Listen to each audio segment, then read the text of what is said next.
بسم اللہ الرحمن الرحیم، الحمد للہ رب العالمین، الصلاۃ والسلام علی خاتم النبیین، اللہم صلی علی محمد وعلی آل محمد۔ السلام علیکم ورحمۃ اللہ وبرکاتہ۔ آج کی حدیث صحیح بخاری 6479 نمبر۔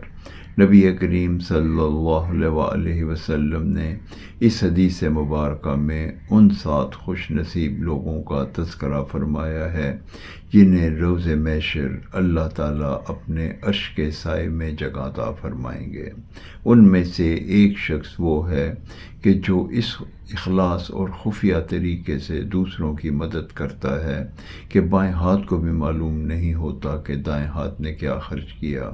اس حدیث مبارکہ سے ہمیں یہ نصیحت ملتی ہے، جب ہم دوسروں کی مدد کریں تو اس کی تحشیر نہ کریں، اس سے جس کی ہم مدد کریں گے اس کی عزت نفس مجروح ہوگی، اور اللہ تعالیٰ کو اخلاص اور خفیہ طریقے سے دوسروں کی مدد کرنا بہت پسندیدہ عمل ہے اور اس کا اجر عظیم ہے۔